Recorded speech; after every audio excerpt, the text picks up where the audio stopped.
The sun barely rises this far north in February. It sort of rolls under the horizon, smears orange across the snow, then sinks again. That short glance of light is enough to tell me something's wrong. The forest line is closer. Yesterday, I'm sure of it, the nearest spruce was a good 50 paces from the station fence. Now a wall of green leans just 20 feet away, fresh snow stitched smooth between trunks. No drag marks, no roots showing. It's as if the trees simply stood up in the night and walked. I check for avalanche creep or frost heave, anything logical. The seismograph registers flat. Even the air smells different, sap and wet stone, like someone opened the Earth's throat. A frost-rimmed fir alongside the meter box lists toward me, its top bent exactly at eye level. Fallen branches form a small arc around my boot prints, symmetrical, deliberate. I stand still long enough to hear the sound people ignore when they call this place silent. A slow, organic tick, the kind deep inside wood when temperature changes make fibers strain. A dozen ticks answer it, moving closer in sequence. I mutter aloud, "Wind shear." No wind. By reflex, I lift the binoculars. Through fogged glass, the forest appears to breathe, trunks swaying softly, though the snow between them stays perfectly still. At the very edge of view, half out of focus, a tree pulses once, quick and unmistakable, a step forward. Behind me, the generator coughs, then dies. For a moment, all I hear is sap popping inside bark like frozen joints cracking in the cold. I lower the binoculars. Another spruce has joined the fence line. It didn't fall, it didn't grow. It's just here now, waiting for me to look away again. The official title is Seasonal Resource Steward 2, but everyone just calls it Winter. Watch. 2 rangers per rotation, 6 months of subarctic quiet and diesel fumes, paid extra for environmental hazard hardship. I took it for the solitude. After 10 years counting tourists in Yellowstone, I wanted a job where silence was the question and answer. Bearmouth National Park sits 400 miles north of Anchorage, where the road forgets itself long before it reaches the sea. The station is a square of prefab metal welded to a rock bluff, painted red so rescue choppers have something to aim for. Inside, bunk room, galley, comms desk, and the hum of generators frying the air dry. Outside, white, cold, and the kind of blue shade sky turns before snow chooses to fall. Most days follow a script. At 0600, I log temperatures and wind chill. By mid-morning, I snowmobile to each observation post, swap camera batteries, and brush off the solar panels. The smell of oil and metal hangs in my jacket no matter how often I scrub. Lunch is soup from a packet. Evening means logging wildlife counts, usually nothing bigger than ptarmigan tracks.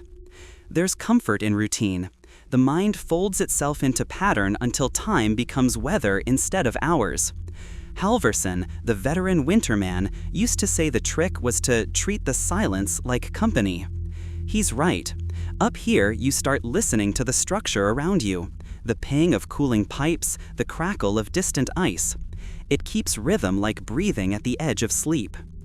Every week, we radio headquarters in Fairbanks, mostly to prove we're still alive. The lines clean until sundown, then static thickens, swallowing syllables. Headquarters blames ion storms. Halverson shrugs. This place eats noise the way fire eats air. At night, the forest ring, the one I'm supposed to log as static perimeter delta, stands black beyond the floodlights, a ragged seam between color and void. I watch it from the mess hall window while coffee steams against the glass. The tree line hasn't moved since dawn. I tell myself that anyway. The snow at its base glows faintly, not from the lamps, but from something in the wood itself, tiny flashes like breaths of light caught between bark and ice. I note wind speed, temperature, 34°C, visibility, 2 kilometers, and one small lie, perimeter unchanged. Then I sign my initials, the closest thing to prayer we get out here, and wait for the next day to prove me wrong. Halverson laid out the park's policies the way priests describe commandments. Half caution, half confession. It was my second week, snow biting at the door, a kerosene lamp flickering between us. He poured burnt coffee and slid a folder across the table stamped Bearmouth Field, Directives, Revision 7. On paper, they sounded procedural. 1. Remain inside after 2100. 2. Do not shine high-intensity beams toward the tree line. 3.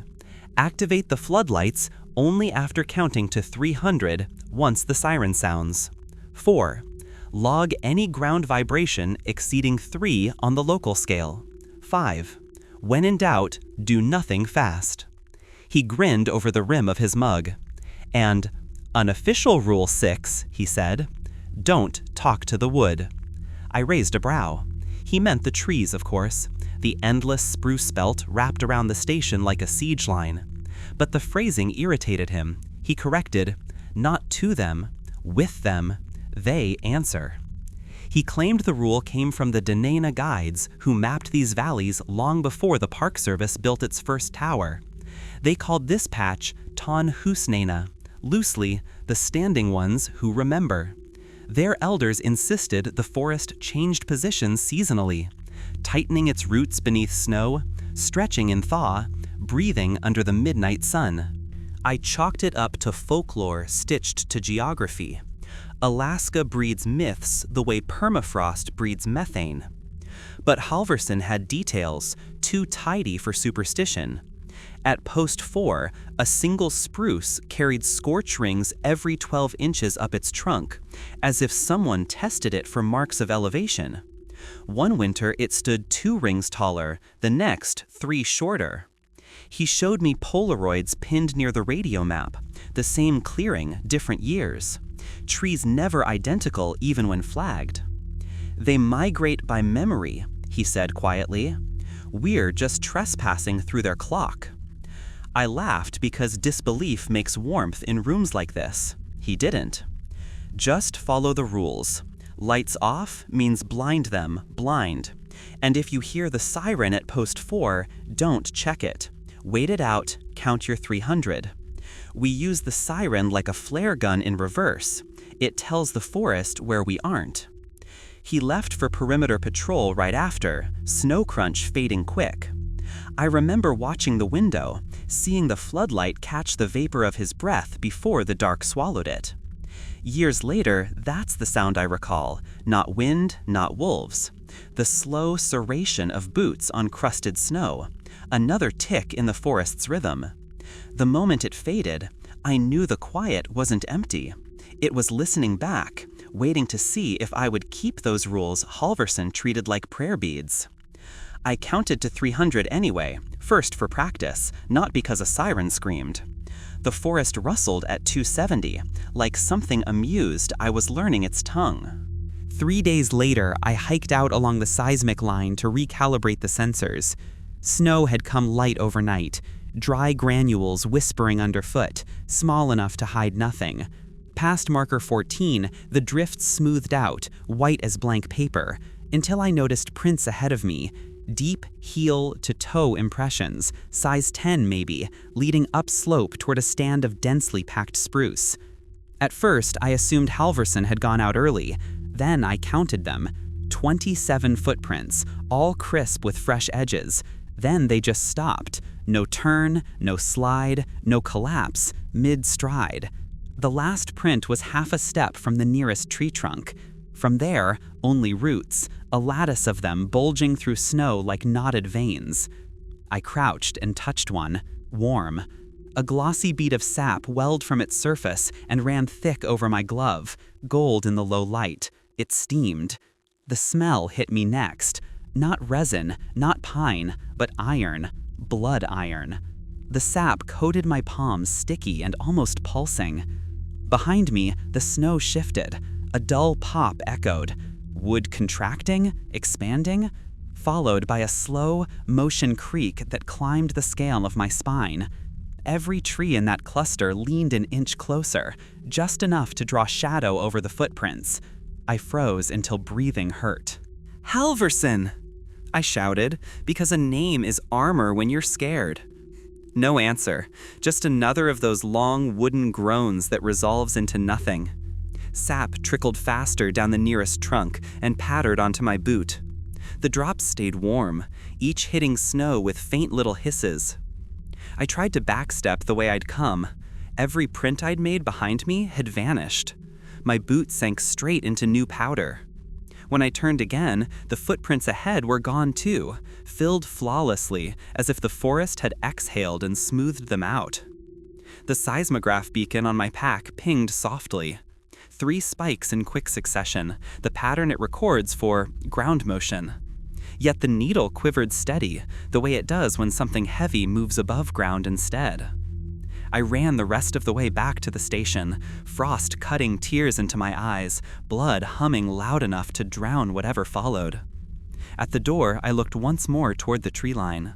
A single spruce gleamed honey-colored in the dusk, resin dripping slow, dot by dot. In the space between dots, the air clicked, wood fibers settling, or teeth. When Halverson didn't show for check-in the next morning, I tried to reason with math. The snowmobile could have broken down. Radio battery failure? 1 in 5 chance at this temperature. Blowing snow messing with GPS? All possible. None good. The official rule was to wait 24 hours before declaring a search. I lasted 6. By mid-afternoon, I was riding the perimeter loop, scanning every white ridge like a guilty thought. At post 4, the observation tower groaned under a sheath of ice, its siren hooded by frost feathers. I found his boot prints at the base, straight, single file into the trees. The top few were half filled with resin frozen solid. They ended, as before, 1 step short of a trunk. His radio lay upright in the snow, antenna bent, its orange casing marbled with clear sap. I raised it toward my mouth and realized the mic filament wasn't copper anymore. Amber had flowed through it, hardening into glass. When I pressed transmit, the unit clicked once and expelled a breath of warm air scented like pine needles burning. Back at the station, I overrode the generator readout logs to check power drops overnight. The graph kept a heartbeat cadence, 10 seconds flatline, 3 fast surges, 10 seconds silence. Over and over, all between 0200 and 0212, the last hour he existed on record. The floodlights outside flickered then, gently, as if something noticed my discovery. I shut them off. From the window, I saw every bulb still glowing under a thin syrup of amber sealing the glass. By evening, an email pinged through the unreliable Netlink system, generated, time-stamped earlier than my shift started. Patrol, completed. Halverson, logged out. No sender address. I stared at the screen long enough for reflections to bloom, the trees beyond the window merging into one black mass behind me. I thought of his first rule: follow the 5, fear the 6th. The folder on my desk fluttered from the fan's draft, though the blades were still. Inside, under the laminated directives, someone had penciled a new line in neat uppercase. 6. Do not account for the missing. The forest does. I closed the binder and listened. Somewhere out near post 4, a low moan rolled over the snow, part wind, part imitation of Halverson's voice. It repeated once, not calling for help, calling roll. The next week blurred into one long white day with slow black hours cutting through it. It snowed without pause, big flakes that fell straight down, and yet the drifts at the fence never deepened. The trees drank every flake that landed on them. They glittered wet, shedding nothing. I kept busy inspecting motion camera feeds. At first, all seemed blank until I noticed something wrong with angles. The trees never lined up between frames. In one, a dead birch leaned right. In the next, it faced the opposite direction. The timestamps were minutes apart. Freeze frame by frame, and you could watch the forest rearranging itself an inch a shot, like stop-motion animation made by something patient enough to move only when the lens blinked. By dusk, curiosity outweighed fear. I needed proof bigger than pixels. I set a tripod with a laser rangefinder aimed at the nearest spruce, logged its exact distance, 50 feet. I locked the station door, brewed bitter coffee, and waited. The hours dragged. Wind dropped out, leaving just heater hum and heartbeats. At 2 in the morning, fatigue pulled my head down for what felt like seconds. A soft thud outside woke me. Through the window, the beam of the floodlight cut through falling flakes, and something blocked half its cone. The spruce. It stood close enough now that its low bough brushed the metal fence, snow still clinging to bark like it hadn't moved through it. I sprinted for the yard tape in disbelief. The rangefinder blinked 29 feet. A dozen trunks behind it leaned together, tightening as if summoned by command. When I swung the flashlight their way, everything froze. Bark slick but unmoving. I switched it off just to test my sanity. The creaking resumed, dozens of slow pops radiating outward through the valley, then stillness again. The smell came next, sickly sweet sap and ozone like static before lightning.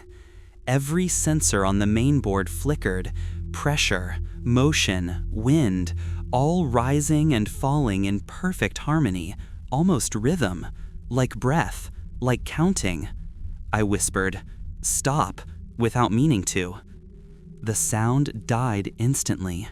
Even my breath felt caught in something else. Lungs. Then, ice cracked behind me, a faint step on frozen boards. I turned too fast, hit the wall. Nothing there. When I faced the window again, the spruce stood exactly where it had that morning. Snow smooth around it, no trench, no slide, only one change. Where bark met fence wire, resin had hardened into a thin amber film, reaching toward the latch. Sunlight, clear despite the night. The message looked accidental until you saw the pattern. Faint swirls forming 5 blunt letters. Count. I couldn't shake the word. Count. It followed me through every ration check, echoing in the tick of the wall clock, in the measured gait of my boots across the floor.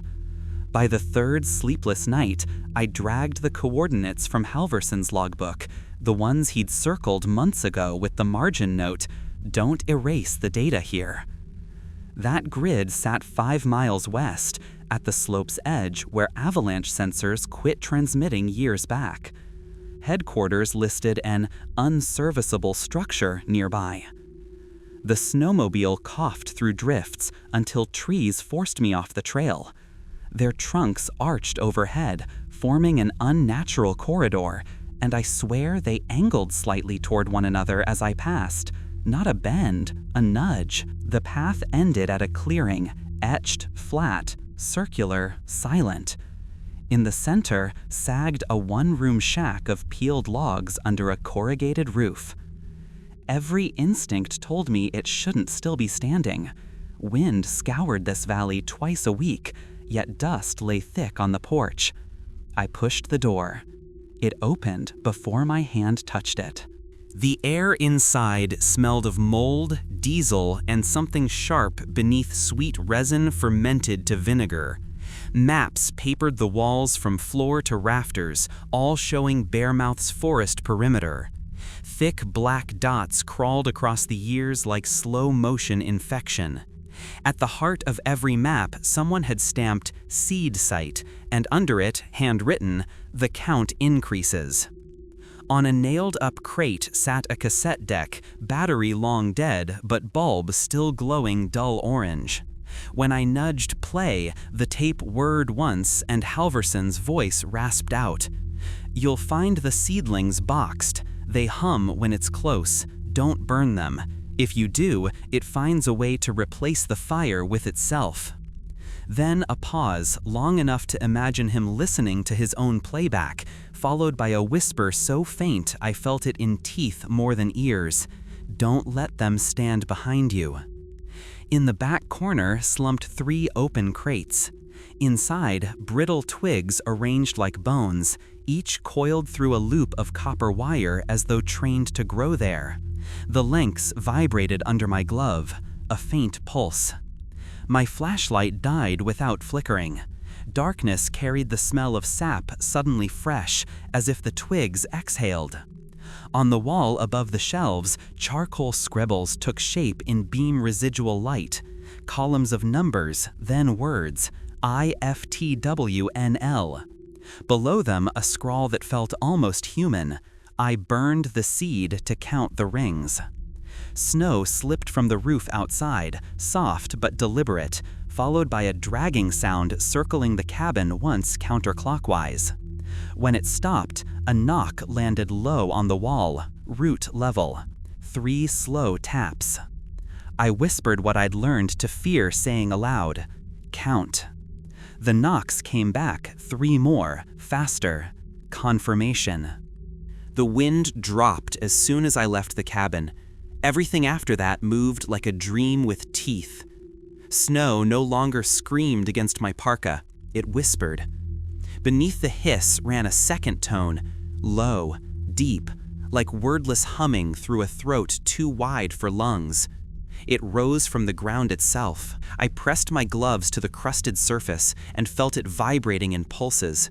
5 beats, pause, 5 beats, pause. Breath cycles. When I whispered, "Halverson?" the rhythm skipped twice, then continued. Half a mile from the shack, the trees went still mid-sway. Branches froze at angles impossible even for ice weight. Needles pointed in the same direction, all east toward the station. I walked faster. The hum deepened until it fit the register of a human voice spoken 20 feet underwater. Not words yet, just cadence, the pattern of speech without consonants. Every few yards it hit an accidental note that almost formed my name. At the edge of the ridge, I saw the station lights, faint orange through blowing snow. Around them, dark mounds bulged from the ground like submerged whales. Roots, dozens of them, thick as my arm, arced upward before diving back down, looping nearer the generator shed. I stumbled through drifts to check. The foundation vent rattled with wood dust. The roots had pushed under the concrete, wrapping the heating coil lines. Every time the generator surged, resin bubbled from the joins, unfrozen, bright, alive. With each mechanical hum, the forest hummed back, almost perfectly synchronized. Inside the station, the pipes trembled in time with the sound. Table, floor, even the tin coffee cups vibrated slightly, making a faint note of their own. The air thickened with the smell of sap and something hotter underneath, iron and ozone.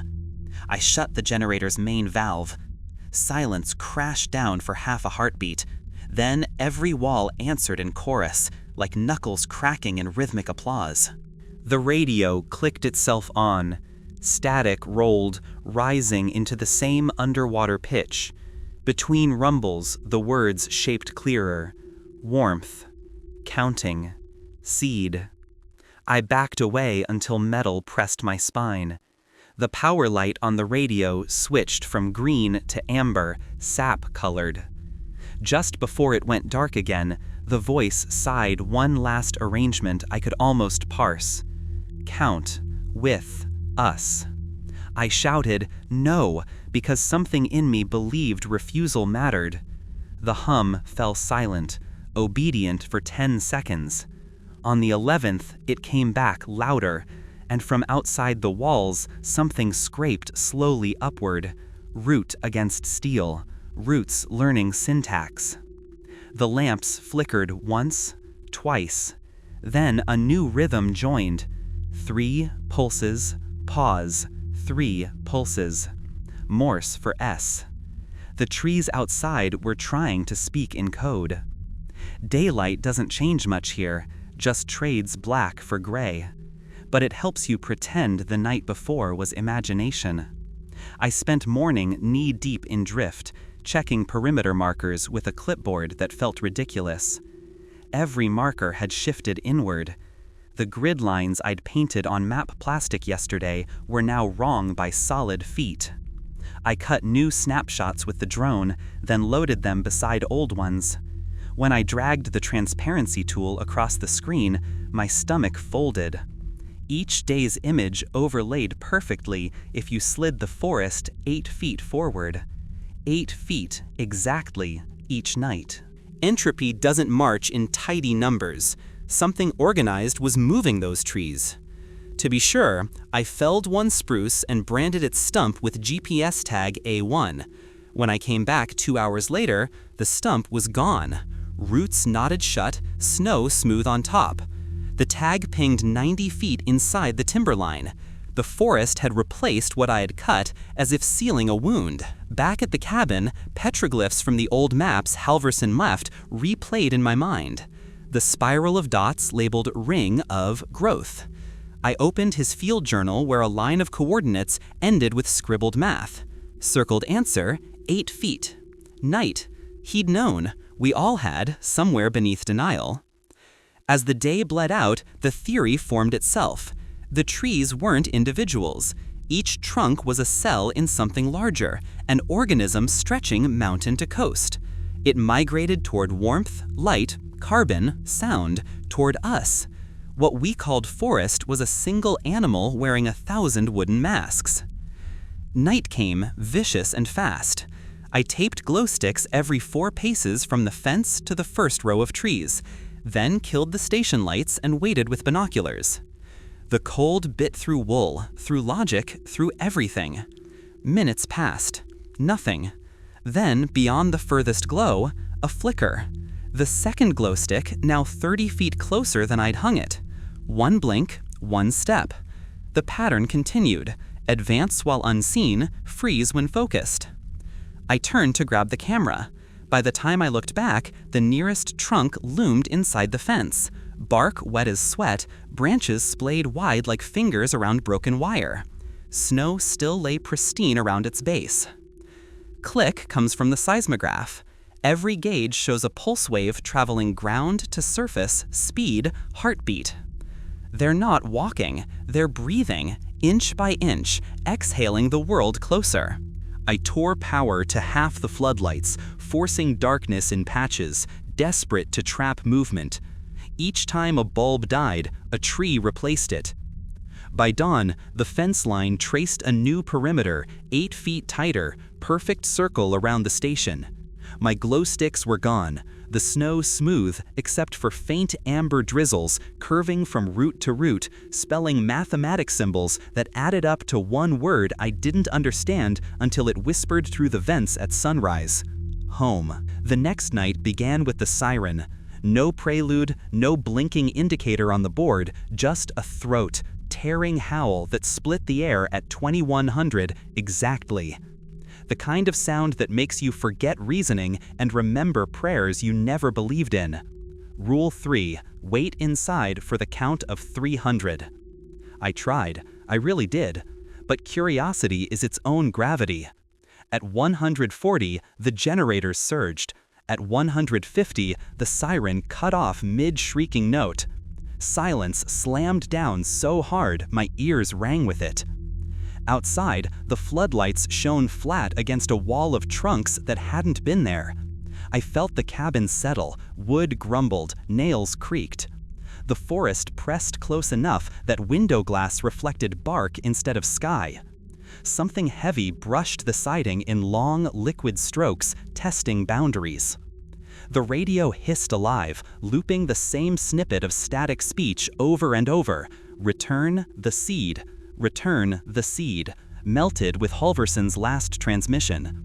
I grabbed the flashlight, the emergency axe, and forced the door latch open against a gust of heat, not cold, heat, rolling from the dark. Every tree seemed alive with internal fire, bright resin veins glowing like capillaries under skin. Each trunk vibrated at a different pitch, together making a low chord you could feel in bone. At the base of the nearest spruce lay a mound of blackened earth, the remains of a seedling box I'd burned during orientation when they told us it was contaminated with fungus. Sap smoke curled from it, sweet and rancid. The roots around the patch trembled as if sniffing. I stumbled back as branches uncoiled above me. The forest wasn't merely shifting toward warmth, it was growing through destruction, reclaiming its ashes. Behind me, the station door slammed. All lights died. Only that inner glow from the trees remained, flickering gold on snow. Then the windows blossomed with faces. Outline shapes formed where bark knotted together, each pair of dark hollows opening and closing in rhythm with the sound of the generator. They mouthed a single syllable every time it pulsed: count. I hacked at the nearest limb, blade biting deep, and the entire line of trees shuddered. Pain shared through roots like current. The sap that spilled from the cut was red, brown, metallic. It steamed in the air and stank of copper and wet moss. The ground lurched once, a rolling wave. Roots punched through frozen soil, crawling around my boots, seeking heat through layers of plastic and flesh. From the tower above, the siren screamed again, warped into a human cry. Return the seed. I ran for the generator shed because part of me still believed machines could protect me. Inside, the fuse box throbbed with faint light, though power was off. The metallic shell rang hollow, then answered itself with another sound, low and vast, like a lung drawing its first deliberate breath. Outside, that breath finished as a word, not wind, not thunder. Warmth. I slammed the shed door, threw the bolt, and pressed my face against the frozen window. The world beyond had blurred into a wavering amber ocean, trunks, branches, and blinding resin light flowing together. The air itself bent in heat waves, though the thermometer on my parka still read 30. Each breath scalded my throat. The forest was burning without flame. Photosynthesis run in reverse, all exhale, no inhale. I stumbled to the radio console. Halverson's old frequency still blinked in standby. I hit transmit with a shaking thumb. This is Ranger, Soren Krell, Bearmouth Station. Perimeter collapse. The trees are moving. Repeat, the trees are alive. Anyone? Do you copy? Static answered, a rolling surf of white noise. Then underneath came the echo. My own words played back half a second late, each consonant slightly warped, as if something inside the signal were practicing speech. On the third return, the echo chose new phrases. We hear, we remember, return what you took. The generator groaned outside. Roots drummed against the metal shell like knuckles. I forced myself to keep talking because words were the only proof of thought. I didn't take anything, I said, though I knew that wasn't true. During orientation, when the scientists abandoned their crates of soil and saplings, I'd burned them for warmth. They had warned us, do not dispose, do not expose to heat. I'd laughed. My hands needed fire more than science needed samples. I burned the seed, I admitted. And now you want it back. The headset crackled once. No, chuckled. Resin dripped from the transmitter onto the table, curling letters into the map's surface, spelling replant. The room vibrated. Every nail in the wall answered like bell chimes. I fell against the desk, clutching the mic. Outside, the siren tower shuddered. Through the window, I saw the floodlight mast tilt as a crown of branches reached toward it, widening like a hand. Within that motion, human silhouettes took shape in the bark. Faces smooth as polished amber, eyes unblinking. Halverson among them. I keyed the mic once more. If this transmission survives, quarantine Bearmouth. Don't cut the forest again. The roots run under townships, under roads. It just hasn't decided to wake them yet. The return voice wasn't mine or anyone human, a layered chorus of air sawing through wood grain.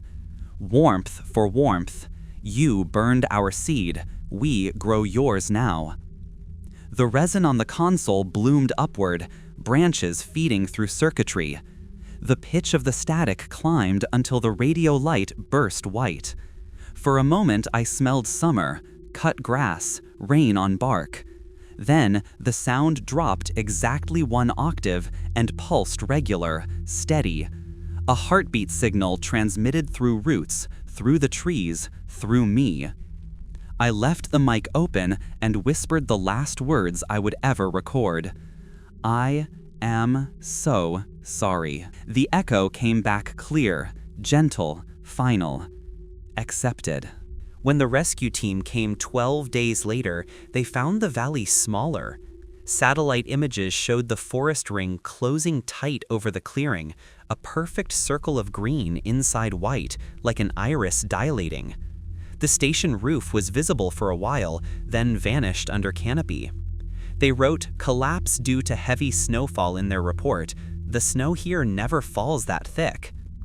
I watch the news footage now. If you slow it down, you can see the mistake. The helicopter's downdraft ripples the treetops, and the whole line shivers together, forward 1 inch. The camera operator blames focus drift. I can see it breathing.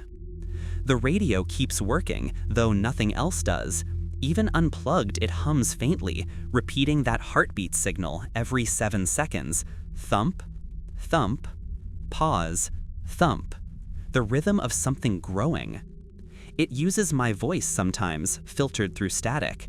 Tells the outside world that supplies are fine, morale high, perimeter secure. The forest speaks fluent bureaucrat now. It isn't angry, I understand that much. It's curious. Pruning, editing, making the ecosystem symmetrical again. Things that burn fast are inefficient. It prefers what endures. The seed I destroyed is back, replanted from something larger than roots or soil.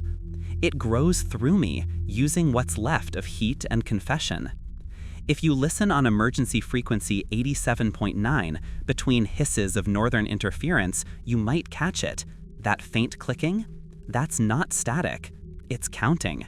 8 beats, pause. 8 beats, pause. By now, the sound runs all the way down to Anchorage. I tell myself this record is a warning, but I suspect it's just the forest letting someone new read the story aloud. It likes fresh voices. So if you're ever assigned to the Alaskan winter rotation and find the trees a little closer every dawn, don't measure, don't move the markers, don't even whisper the number 8. Pretend the forest is asleep. Pretend warmth is harmless. Pretend every heartbeat you hear is still yours. Because the woods only move when unseen. And the next time you blink, they'll already be listening.